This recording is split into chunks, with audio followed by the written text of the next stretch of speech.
or something.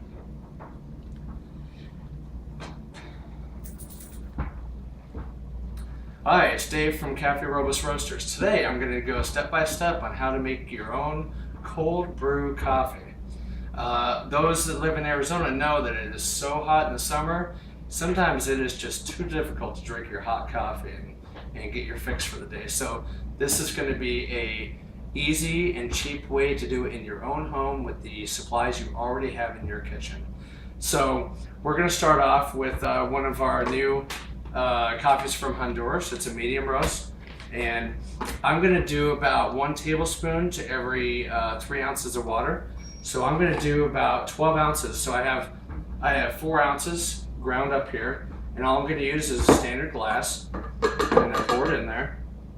And then I take my drinking water, my purified water. It's the best tasting coffee to use, filtered water.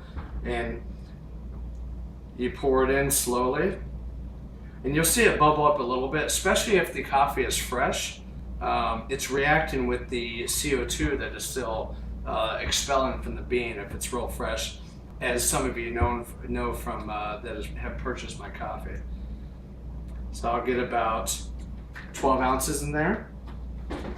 And then you can do one or two things. You can either just leave it on the counter, or you can actually put it in the refrigerator. And I recommend 12 hours. Doesn't need any more than that. So you'll put that on it. You can set it aside. So I have one that's already made up here. And as you'll notice, there's not a whole lot of coffee grounds on the top. All of it basically sinks to the bottom. And you'll notice, I'll show you later, it's kind of like mud on the bottom. So it's actually really easy to filter through. And I'll show you many ways to filter it through. I like to really use these cone filters and the metalin filters you can get in the store. The plastic ones, those are real cheap. If you want to go that route, pretty much you pour it out just like you see brewed coffee go through a filter.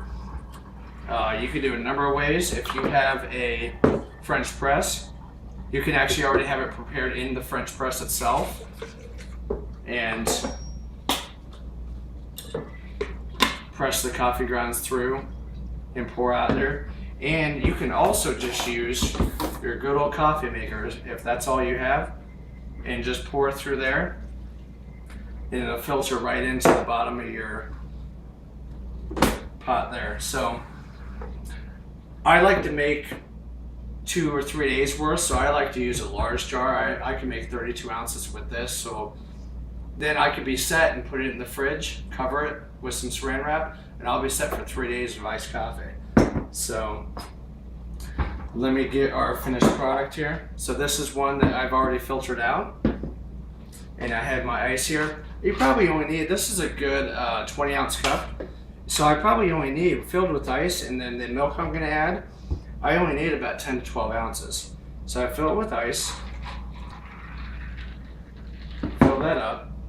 I like to use, you could use a variety of things. It'd be like milk or cream, or I like to use, we have almond milk. It's only, it's low calorie for every serving. Put a little bit of that in there. You can kind of see it already mixing in. And then you can add any of your other favorite flavorings. Oops. I like a little bit of caramel in there. And this is a lot cheaper and it's an inexpensive and easy way to do it yourself at home, rather than spending up to $5 at a coffee shop. And this is a lot lower calorie. This is probably a serving of each of those. This is probably only 150 calories. And that is a quick way. If you have it already prepared in your fridge like I do, I'll have like a whole 30 ounces ready for me. I can make it in a matter of minutes before I leave for work in the morning. All right, thanks for stopping by, and we'll see you next time.